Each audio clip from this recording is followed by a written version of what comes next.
Bonjour les amis, alors aujourd'hui je vais vous parler du spectroscope comme c'est prévu. Alors là j'ai un petit appareil de terrain, personnellement je vous le déconseille, très dur à lire, très compliqué à étudier, enfin bref, moi je vous conseillerais plus un appareil de bureau, je veux dire, quelque chose de plus conséquent, électronique, plus facile à lire que les appareils de terrain. Donc vous avez deux types d'appareils, vous avez un prisme et un réseau. Les deux auront des fois des lectures un peu différentes, selon comment vous lisez l'appareil. Si par exemple vous achetez un bouquin qui va vous donner des données sur un prisme ou des données sur réseau, les deux seront légèrement différents. Alors, comment fonctionne ce spectroscope? Alors, vous avez la source lumineuse, donc la vidéo sur la source lumineuse, lumière blanche, tout le spectre. Vous avez la gemme. À l'intérieur, vous avez des impuretés. Et vous avez l'appareil qui est là.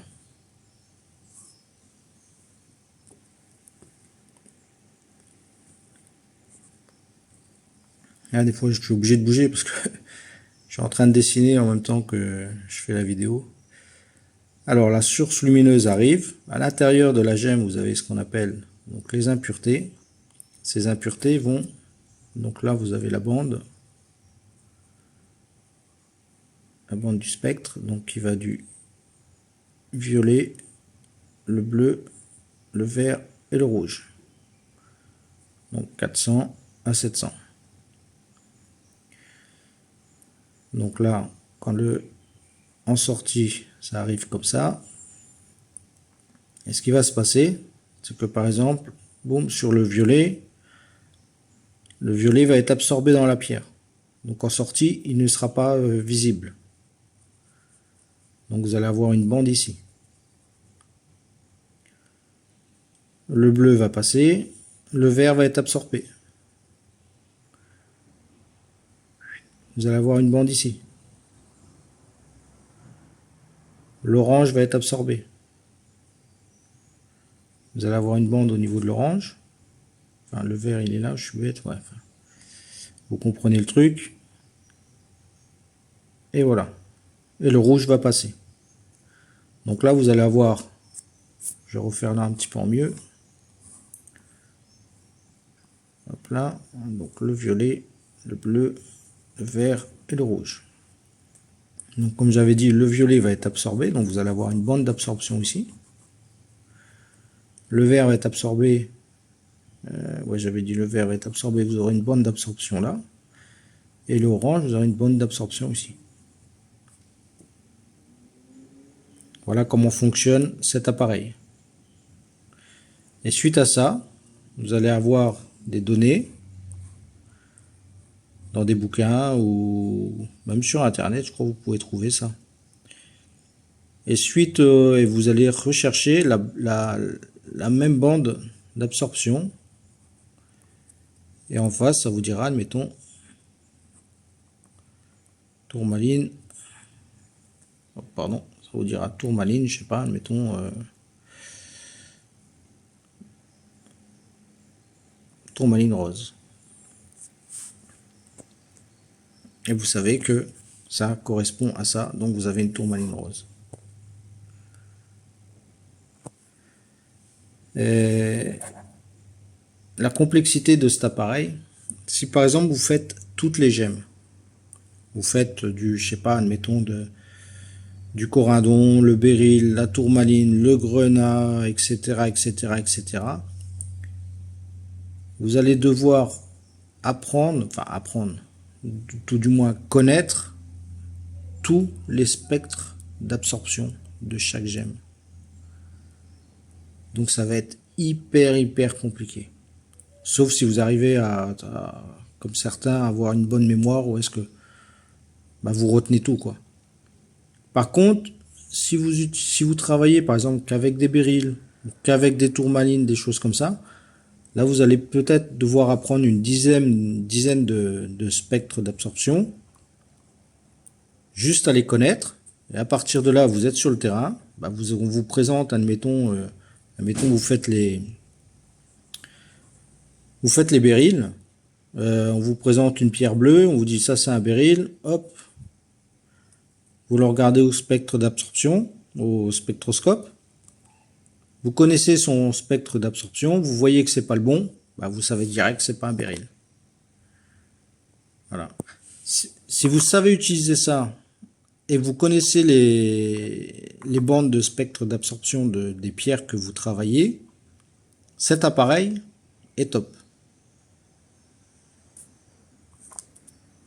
Par contre, si vous êtes élargi dans les pierres, les choses comme ça, cet appareil-là, vaut mieux avoir un appareil chez soi de bureau. Vous arrivez chez vous, là, vous vérifiez avec votre spectromètre, je vais dire. Vous vérifiez que ça correspond, quoi, que c'est bon. Si par exemple vous faites que les corindons, vous faites que les saphirs, que les rubis, là vous apprenez les bandes de spectre, d'absorption, et là vous pouvez travailler avec ça. Ça vous dira tout de suite. Parce que selon les impuretés, quoi qu'il arrive, ça aura toujours les mêmes données. Par exemple, un saphir bleu, il aura toujours une bande, je crois au niveau des 450, un truc comme ça. Au niveau des 450, un saphir bleu, il aura toujours une bande. Un saphir bleu naturel. Un synthétique ou une autre pierre, logiquement, il n'aura pas cette bande. Quoiqu'aujourd'hui, il y a certains synthétiques qui peuvent avoir cette bande ici. C'est pour vous dire, vous voyez, vous travaillez, admettons, le saphir bleu, vous regardez là-dedans, vous voyez que vous avez une bande bien définie au 450 là, vous savez que c'est un saphir bleu. À 95%. Après, il y a les autres bandes ici à regarder, à vérifier. Mais ça, c'est caractéristique du saphir bleu. Donc voilà l'utilisation du spectroscope et comment il travaille. C'est pour ça qu'il faut vraiment une source de lumière blanche. Ah ouais, c'est pareil. La complexité de cet appareil. Par exemple, par rapport au digroscope. Le digroscope, vous êtes sur le terrain. Vous êtes, admettons, en brousse, comme on dit. Vous êtes en brousse, vous avez votre digroscope. Vous avez une pierre, vous voulez voir si elle est biréfringente ou monoréfringente. Vous orientez vers le soleil, vous regardez à travers, vous allez voir l'information. Ça, c'est différent. Hein. C'est pour ça que je vous dis, c'est compliqué sur le terrain. Ça, il vous faut une bonne source lumineuse. Hein. Vraiment, pour bien éclairer la pierre, des fois, la lumière du soleil n'est pas suffisante pour déterminer le spectre d'absorption. C'est pour ça que je vous conseille, moi, plus un appareil de bureau qu'un appareil de terrain. Donc voilà. Pour résumer, le spectroscope, lui, va vous déterminer tout ce qui va être absorbé au niveau de la pierre. Suite à ça, vous allez avoir une bande de spectre d'absorption et vous allez pouvoir déterminer grâce à ça le type de gemme que vous avez. Il y a aussi une autre chose que je ne sais pas si ça fonctionne avec ça ou pas. C'est comme je vous avais dit, il y a certains cristaux qui, eux, vont donner une couleur par rapport à leur cristallisation. Donc ça veut dire que la lumière, en fait, va passer. Mais quand elle va ressortir, elle aura une onde différente. Donc ce ne sera pas absorbé. Est-ce que ce sera vu là-dedans? Je ne sais pas. Je ne pourrais pas vous dire. C'est sûr qu'elle aura des impuretés, donc les impuretés, eux, vont être visibles là-dedans. Mais est-ce que la différence là va changer? Je sais pas. Je pourrais pas vous dire. Par exemple, vous voyez, pour la citrine, je pense que ça peut... Je sais même pas si on voit les traces d'oxyde d'aluminium, si c'est absorbé ou pas.